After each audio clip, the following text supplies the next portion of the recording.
আমার প্রিয় বন্ধুরা, তোমরা সবাই কেমন আছো? আশা করি তোমরা সবাই খুব ভালো আছো, আর আমিও খুব ভালো আছি। আমার একটা নতুন ব্লগে তোমাদেরকে সবাইকে স্বাগত। আজকে আমি ডিনারে কি বানাবো, সন্ধ্যাবেলা টিফিনে কি বানাবো, সবই তোমাদের সাথে শেয়ার করব। সেটা দেখতে হলে প্লিজ আমার ব্লগটা শেষ পর্যন্ত দেখতে থাকো। তো আজকে সন্ধ্যাবেলাতে ভাবছিলাম টিফিন কি বানাবো, বানাতে বানাতে ভাবলাম গতকাল রাতেবেলাতে একটু কাবাব আনা হয়েছিল, সেটা কিনা আমার আর ওর কারোই ভালো লাগেনি, কারণ চিকেনটা খুব একটা ফ্রেশ ছিল না।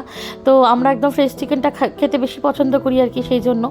আর প্রিপারেশনটা খুব একটা ভালো ছিল না। তো ভাবলাম ছেলের জন্য তো সন্ধ্যাবেলা একটু টিফিন রুটি করবই, তো তার জন্য আমি সেই জন্য রুটি করে নেবো সবার জন্য একটা করে, তাহলে কি একটা র্যাপ মতন তৈরি করে নেবো ওই চিকেনটা দিয়ে।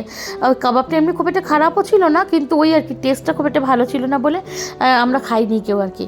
তো যাই হোক, ওই জন্য আগে ছেলের রুটিটা করে নেবো।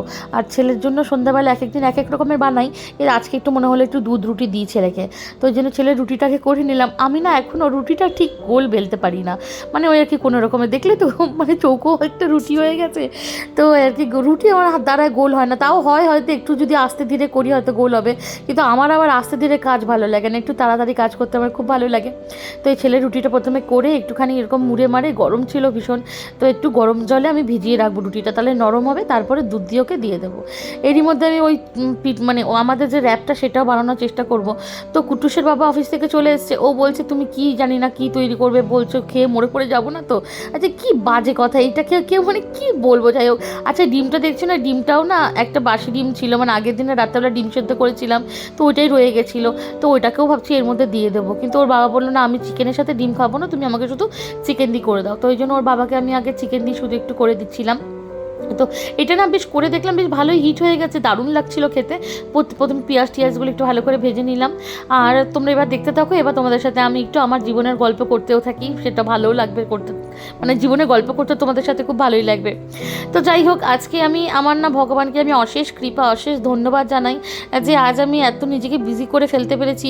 আমার ওই মানে পরনিন্দা পরচর্চা থেকে দূরে থাকা, আর সত্যি খালি দিমাগ শয়তান কি বাস বলে না, ওই সব থেকে অনেক দূরে থাকাটাই আমার এখন ভালো লাগে। কারণ আমার ভালো লাগে নিজের মধ্যে বিজি থাকি, বাচ্চাটার কাজ করতে, বাচ্চাকে নিয়ে বিজি থাকি, যতই বাড়িতে লোক থাকুক কাজের, কিন্তু নিজের যে কাজ, নিজের সংসারের কাজ নিজেকেই তো ঠিকঠাক করে করতে হবে, তাই না? তো ওই জন্য আমি কাজের মধ্যে এত বিজি হয়ে পড়েছি।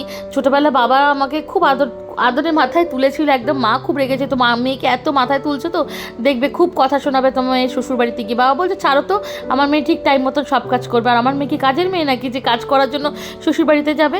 কিন্তু আমার মায়ের সবসময় একটাই কথা ছিল, না মেয়েদের কাজ করে রান্না করে মানুষের মন জয় করতে হয়, এই আর কি। কিন্তু আজকে আমি সত্যি মানে আমার বাবা মা দুজনেই আমার ভিডিও দেখে, তো বাবা মা এটাই ভাবে না সত্যি আজকে মেয়ে অনেক নিজের মতন করে কাজ করে, সংসারের কাজ করে, একটু বসে থাকে না বা শুয়ে বসে ল্যাদ খেয়ে আমি সময় কাটাই না। আমি যখনই সাথে সময় পাই একটু কিছু না কিছু আমি কাজ করতে থাকি। না যদি কোনো কাজ থাকে আমি আলমারি থেকে জামা কাপড়গুলো বার করে আবার ওগুলোকে ভালো করে গোছাতে থাকি, আলমারিটা মুছতে থাকি, তারপরে সেখানে ভালো করে কাগজ পেতে সেগুলো আবার গোছাতে থাকি। কারণ বসে থাকা না আমার পক্ষে একদম সম্ভব না, আমার ভালোও লাগে না। আর যদি কাজ নাও থাকে আয়রন করব বা কিছু না কিছু আমি কাজ করতেই থাকি। তো এই দেখো আমাদের র্যাপটাও তৈরি হয়ে গেল। আমাদের র্যাপে ডিম দিয়েছিলাম, ওই জন্য আরও বেশি টেস্ট হয়েছিল আমাদের র্যাপে। আর ইচ্ছা করে এক্সট্রা করে তেল আর পেঁয়াজ কিছু দিলাম না, তারপরে একটু পেরি পেরি মশলা দিয়ে দিলাম, তারপরে ওটাকে কেটে সন্ধ্যার জন্য একটু রেখে দিলাম, আর আমি একটু খেয়ে নিলাম। এই তো সন্ধ্যাবেলা টিফিনটা জমে গেল। এবারে আমি চলে গেলাম ডিনার বানাতে। ডিনারে আর কি হবে, বাড়িতে 2 কিলো মাটন রয়েছে, কালকে 1/2 কিলো মাটন নিচে সতী আক্কাকে দিয়ে দিলাম, কাঁচা মাটন রয়েছে। কিন্তু বাবু মাটন খাবে না, বাবু খাবে চিকেন। তার এত চিকেন কি ভালো লাগে, যেদিনকে কলকাতা থেকে এসেছে সেদিনও চিকেন বানিয়েছি, আজকেও চিকেন বানাচ্ছি, মানে ওর এত চিকেন খেতে ভালো লাগে। যাই হোক, যেটাও ভালোবাসে আমি সেটাই করার চেষ্টা করি, কারণ আমি সর্বভোগ প্রাণী, আমি সব কিছুই খাই। তো একটু আদা রসুনের পেস্ট দিয়ে বিভিন্ন রকম মশলা দিয়ে, মানে দৈনন্দিন যে রান্নার মশলা সেগুলো দিয়ে চিকেনটা মোটামুটি আমি কষাতে দিয়ে দিলাম। আমারও চিকেন খুব একটা খারাপ লাগে সেটা না, কিন্তু মাটন বেশি ভালো লাগে, মাছটা আরও বেশি ভালো লাগে। তো একটু গরম জল দিয়ে ভালো করে মশলাটাকে কষিয়ে আমি ঢাকা দিয়ে চলে গেলাম। এবার ওই যে ট্রলি ব্যাগ থেকে ওর জামা কাপড়গুলো বার করতে এসেছে, 2 দিন হয়েছে, কিন্তু জামা কাপড়গুলো আমার জন্য রেখে দিয়েছিল। আমি বললাম ঠিক আছে দাঁড়া, আমি সময় করে সব বার করে দেবো। এদিকে ওকে জিজ্ঞেস করছিলাম কোনটা কাঁচা কোনটা অকাঁচা, কোনটা তোমার মা কেচে দিয়েছে আমাকে বলো না, তো সেটা বেকার আবার কাচবো কেন? বলছে না যেগুলো দেখো এইগুলো সব কাঁচা আছে, তো যেগুলো কাঁচা কেচে দিয়েছিল ওর মা সেগুলো আমি সব সাইড করে রাখছি, যেগুলো কাচতে হবে সেগুলো আমি এইদিকে রাখছি। এইদিকে ছোট্ট গণেশটা আমার ছোট ভাইপো আমার ছেলের জন্য পাঠিয়েছে, দেখে খুব আদর লাগলো। তারপরে এই যে ওই পারফিউম আর এগুলো বার করে নিয়েছিলাম। তারপরে ভাবলাম যেগুলো কাচতে হবে সেগুলো আর আমি লন্ড্রি ব্যাগে ঢুকাবো না, এগুলো একদম আমি কাচতে দিয়ে দেবো।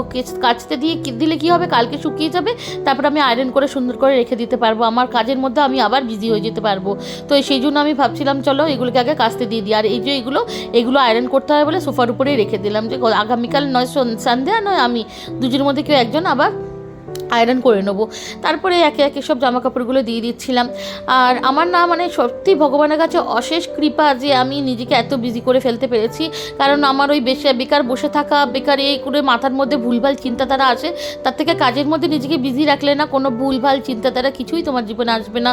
তুমি সবসময় একটা পজিটিভ ভাইবসের মধ্যে থাকবে, খুব ভালো লাগবে। সংসারের কাজ করতে, নিজের সংসারের কাজ তো নিজেকে করতেই হবে, কারণ তোমার সন্তান, তোমার স্বামী কী করে ভালো থাকবে, কী করে ভালোভাবে খাবে, কী করে সুস্থভাবে থাকবে, সেটাই তো একটা দেখতে হবে আমাদেরকে, তাই না? আর আমরা তো ওয়ার্কিং উমেন না, মানে আমরা তো আর ডেলি ওয়ার্কে যাই না, বাড়িতেই থাকি। তো বাড়িটাকে যদি সুন্দর করে গুছিয়ে রাখি তাহলে সবারই ভালো লাগে, স্বামীরও ভালো লাগবে, নিজেরও ভালো লাগবে।